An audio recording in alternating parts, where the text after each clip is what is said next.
इलाहाबाद की घटना ये ऐसी घटना है जो फिल्मों में देखी जाती है। बम चल रहे हैं, दौड़ाया जा रहा है, गोली मार करके हत्या हो जाए और जो मुख्य गवाह है उसकी जान चली गई। वो केवल गवाह नहीं, अधिवक्ता भी था। साथ ही साथ पुलिस जो सुरक्षा में लगी थी उसकी भी जान चली गई। कुछ लोग हो सकता है बच जाते, जब अस्पताल में पहुंचे अस्पताल की भी व्यवस्था वो नहीं थी जो जान बचा सके। आखिरकार पुलिस क्या कर रही है, पुलिस का इंटेलिजेंस क्या कर रहा है? आखिरकार बीजेपी के और खासकर मुख्यमंत्री जी को ये बताना चाहिए, जो जीरो टॉलरेंस पर कहते हैं कि उन्हें किसी तरह का कानून व्यवस्था से समझौता नहीं हो सकता है। तो आखिरकार इलाहाबाद में घटना इतनी बड़ी क्यों हो गई? ये उनकी घटना हो गई क्योंकि वो खुद इस घटना को नहीं समझ पा रहे हैं, कानून व्यवस्था को नहीं संभाल पा रहे हैं। और जिस प्रदेश में टेम्पररी डीजीपी हो, मुख्यमंत्री अपना डीजीपी न पोस्ट करा पा रहे हो, और अगर केवल इसलिए डीजीपी होगा पोस्ट कि उसकी जाति क्या है, तो क्या आप उम्मीद करोगे उत्तर प्रदेश की कानून व्यवस्था ठीक हो जाएगी? जो लोग दूसरों पे आरोप लगाते हैं उन्हें सोचना चाहिए, डायल 100 उन्होंने बर्बाद कर दिया। जो पुलिस का रिस्पांस सिस्टम था उस सिस्टम को बर्बाद कर दिया। कम से कम समाजवादी लोगों ने एक स्ट्रक्चरल चेंज दिया था कि हाँ, पुलिस को काम करने में ये सहूलियत मिलेगी। लेकिन आखिरकार हो क्या रहा है? पुलिस पैसा वसूल रही है, करप्ट पुलिस हो गई। इतना भ्रष्टाचार कहीं नहीं होगा जितना पुलिस के माध्यम से आज हो रहा है। लूट हो रही है, कई व्यापारी कई जगह पर, थानों में कोई जगह नहीं बची जहाँ पर लूट ना हो रही हो और पैसा वसूला ना जा रहा हो। क्या इलाहाबाद के बाद हम कानपुर की घटना भूल जाएंगे? माँ बेटी जिंदा जला दिए गए प्रशासन के सामने, प्रशासन ने जला दिए। उनका बेटा जब न्याय मांगने उससे पहले गया, उसे नंगा कर दिया सर्दी में। ये है लॉ एंड ऑर्डर, ये जीरो टॉलरेंस है। इसलिए सरकार के पास कोई जवाब नहीं है। सरकार इधर उधर जानबूझ करके बातें करना चाहती है। सर, सीएम योगी ने आज गेस्ट हाउस कांड का भी जिक्र किया और रामचरितमानस का भी उन्होंने। देखिए,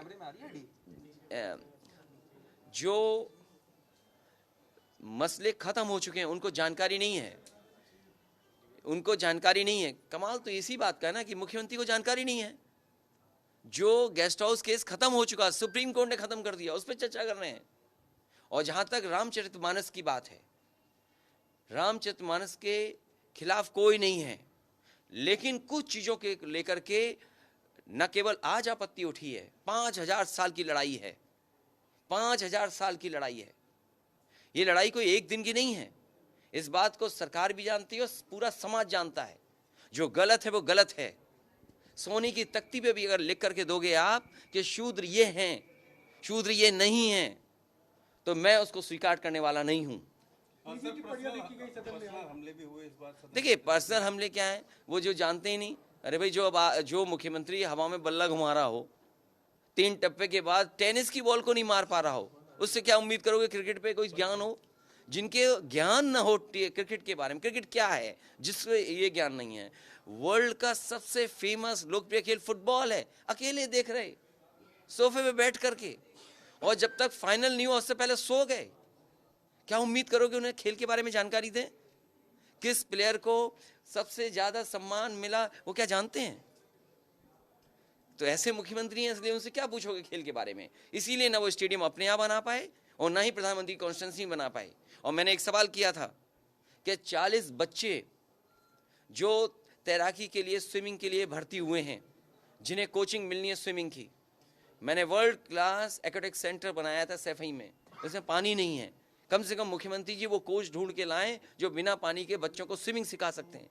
और जो बच्चे स्विमिंग सीखने गए हैं वो गोरखपुर के हैं, सबसे ज्यादा देवरिया के हैं, महाराजगंज के हैं।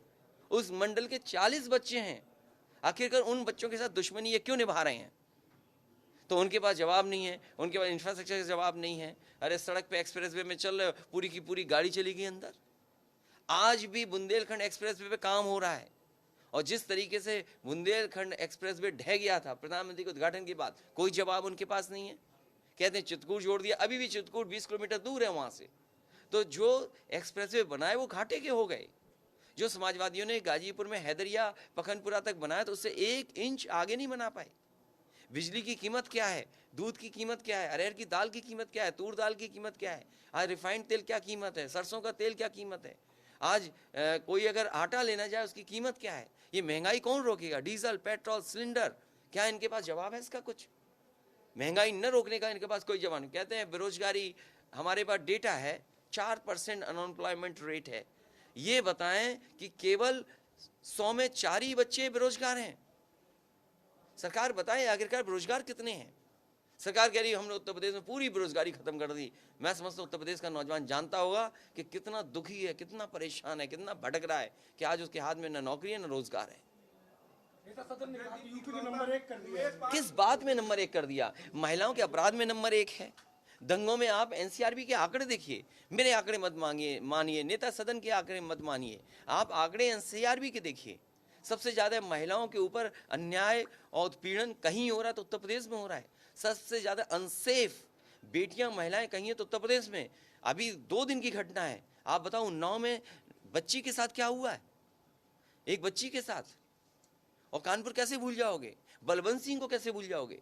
ये सरकार वो है जो ये आरोप लगाती थी कि समाजवादी लोग जाति के आधार पर काम करते हैं। अरे बलवंत सिंह इन्होंने मारा है, क्यों नहीं उसकी पत्नी को नौकरी दे रहे सरकारी?